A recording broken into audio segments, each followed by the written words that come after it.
Halo guys, ketemu lagi di pembahasan uji kompetensi perawat dan SKB CPNS perawat. Di video kali ini kita akan membahas beberapa kasus keperawatan. Jadi, happy watching ya teman-teman. Kita ke soal yang pertama. Seorang klien yang dirawat dengan diabetes mellitus tipe 1 mendapat NPH dan reguler insulin 2 jam yang lalu pada pukul 7.30. Klien memanggil perawat dan melaporkan bahwa ia merasa lapar, gemetar dan lemas. Klien makan pagi pada pukul 08 dan akan makan siang. Perawat harus membuat daftar urutan prioritas tindakan. Susunlah urutan tindakan yang harus dilakukan. Semua pilihan harus dimasukkan. 1. Periksa tanda-tanda vital klien. 2. Tes ulang kadar glukosa darah klien. 3. Periksa kadar glukosa darah klien. 4. Berikan klien setengah cangkir jus buah untuk diminum. 5. Berikan klien cemilan kecil yang mengandung karbohidrat dan protein. 6. Dokumentasi keluhan klien, tindakan yang diambil dan hasilnya. Nah, urutan tindakannya yaitu A. 3, 4, 1, 2, 5, dan 6. B. 2, 1, 4, 3, 5, dan 6. C. 5, 2, 1, 4, 3, dan 6. D. 5, 4, 3, 2, 1, dan 6. Atau E. 4, 3, 2, 1, 5, dan 6. Ya, teman-teman benar. Urutannya yaitu A. 3, 4, 1, 2, 5, dan 6. Berarti 3 urutan pertama, urutan keduanya yaitu yang keempat, urutan yang ketiganya yaitu yang ke-1, urutan keempatnya yaitu yang kedua, urutan kelimanya yaitu yang 5, dan urutan keenamnya yaitu yang 6. Oke, kita ke pembahasannya. Klien mengalami gejala hipoglikemi ringan. Jika terdapat gejala lapar, iritabel, gemetar atau lemas, perawat pertama kali harus mengecek kadar gula darah untuk memastikan bahwa klien mengalami hipoglikemia. Setelah dipastikan, perawat akan memberikan 10-15 gram karbohidrat dan kemudian mengecek kembali kadar gula darah dalam waktu 15 menit. Sementara itu, perawat akan mengukur tanda-tanda vital. Perawat akan memberikan makanan lain yang mengandung 10-15 gram karbohidrat jika gejala klien belum hilang, atau sebaliknya. Perawat akan memberikan makanan ringan mengandung karbohidrat dan protein jika jadwal makan selanjutnya lebih dari 1 jam dari waktu kejadian. Setelah dilakukan tindakan dan perbaikan status hipoglikemi, perawat akan mendokumentasikan kejadian, tindakan, dan hasil. Oke, itu pembahasannya teman-teman. Kita ke soal yang kedua. Gejala klinis yang sangat khas yang diperlihatkan oleh penderita keracunan oleh arsen atau AS adalah A. Sakit perut, B. Mual, C. Muntah, D. Bau keringat seperti aroma bawang putih. Ya, teman-teman benar, jawabannya ialah D. Gejala klinis yang khas dari penderita yang keracunan arsen yaitu bau keringat seperti aroma bawang putih. Ya, itu dia teman-teman. Pembahasannya, bau keringat seperti aroma bawang putih merupakan gejala klinis yang sangat khas yang diperlihatkan oleh penderita keracunan oleh arsen. Sakit perut bukanlah gejala klinis yang sangat khas yang diperlihatkan oleh penderita keracunan oleh arsen. Kalau gejala sakit perut ini juga diperlihatkan oleh penderita keracunan oleh logam berat lainnya.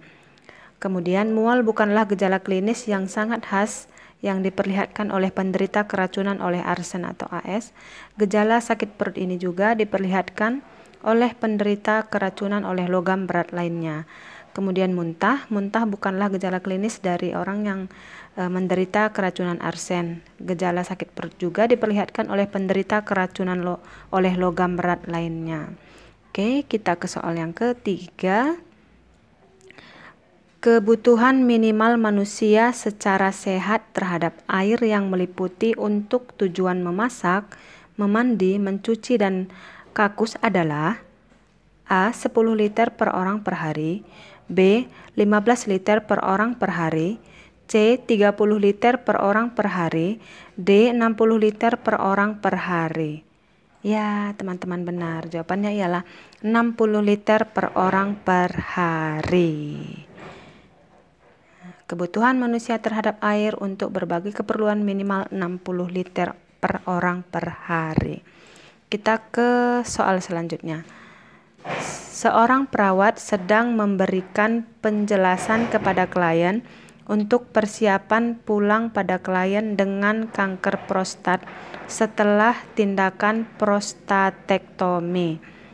Penjelasan yang diberikan agar klien tidak mengangkat barang dengan bobot lebih dari 10 kg selama minimal 6 minggu. Apakah diagnosa keperawatan yang relevan dengan rencana tersebut?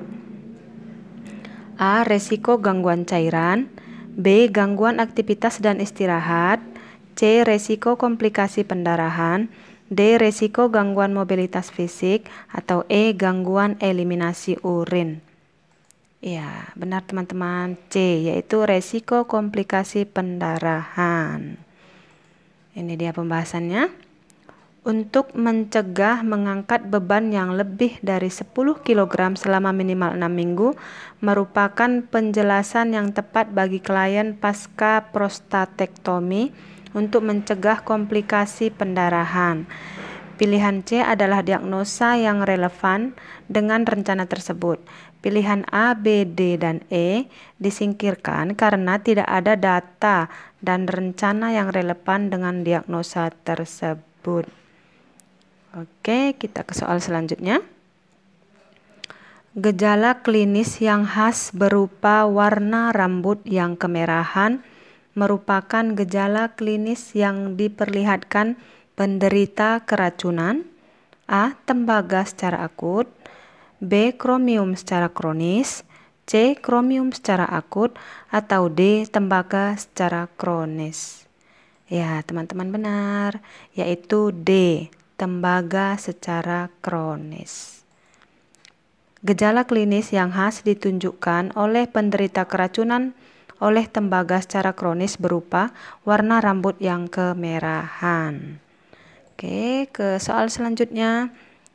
Seorang perawat sedang merawat klien stroke dengan hemiparese dextra yang masuk fase rehabilitasi. Saat ini perawat sedang mengajarkan klien agar dapat makan dengan tangan kirinya dan berjalan dengan menggunakan tripod. Apakah teori utama yang mendasari tindakan perawat dalam asuhan keperawatan tersebut? A. Caring, B. Adaptasi, C. Self-care, D. Kebutuhan, atau E. Perawatan holistik. Ya, teman-teman benar, yaitu self-care. Penjelasannya, membantu klien yang mengalami kelumpuhan antara lain makan dengan menggunakan tangan yang sehat dan membantu klien berjalan dengan menggunakan tripod adalah upaya yang dilakukan perawat agar klien dapat mandiri dengan keterbatasan yang ada pada dirinya. Perawat berupaya memandirikan klien sehingga dia dapat melaksanakan aktivitas tanpa bantuan setelah pulang dari rumah sakit. Oke, itu dia pembahasannya. Kita ke soal berikutnya. Suatu pengamatan dalam bidang kesehatan yang didorong oleh masalah sosiologi mengacu pada A. Sosiologi dalam medis, B. Sosiologi dalam kesehatan, C. Sosiologi mengenai kesehatan, atau D. Sosiologi mengenai bidang medis. Ya, yaitu C. Sosiologi mengenai kesehatan. di mana sosiologi mengenai kesehatan mengacu pada pengamatan dan analisa dengan cara mengambil jarak dan terutama dimotivasi oleh suatu masalah sosiologis. Oke, kita ke soal ke-7. Kandungan lemak dalam kolostrum atau ASI awal adalah A. 4,78 gram per 100 ml, B. 3,80 gram per 100 ml, C. 3,60 gram per 100 ml, atau D. 2,90 gram per 100 ml. Ya, teman-teman benar, yaitu 2,90 gram per 100 ml. Ke soal ke-8, seorang anak perempuan berusia 5 tahun tidak dapat makan selama 2 hari karena penyakit gastrointestinal. Dari jawaban di bawah ini, manakah yang menjadi sumber utama energi yang akan dioksidasi pada otot rangka penderita tersebut? A. Kreatin fosfat otot, B. Glikogen otot, C. Trigliserida otot, atau D. Asam lemak serum. Ya teman-teman, jawabannya B, yaitu glikogen otot. Kita ke soal selanjutnya. Seorang bayi berumur 9 bulan datang ke puskesmas ingin memeriksakan kesehatan bayinya. Ibu mengatakan bayinya dianjurkan oleh bidan saat posyandu 3 hari yang lalu untuk dibawa ke puskesmas untuk diimunisasi dikarenakan pada saat posyandu umur bayi masih kurang 3 hari untuk genap 9 bulan. Riwayat imunisasi sebelumnya sudah diberikan sesuai jadwal yang tertulis di KMS bayi. Bayi tersebut diperiksa oleh seorang perawat dan didapatkan hasil pemeriksaan keadaan umum bayi normal dan pertumbuhan berat badan serta tinggi badan sesuai umur. Imunisasi apakah yang harus diberikan oleh perawat kepada bayi tersebut? A. BCG, B. campak, C. DPT HB/HIV, D. DT, atau E. TD. Iya, benar teman-teman, yaitu campak. Campak diberikan pada usia 9 bulan. Nah, imunisasi yang diberikan pada usia 9 bulan ialah campak. Oke teman-teman, sekian dulu pembahasan uji kompetensi perawat dan seleksi kompetensi bidang CPNS di video kali ini, dan mudah-mudahan bermanfaat. Sampai ketemu di next video.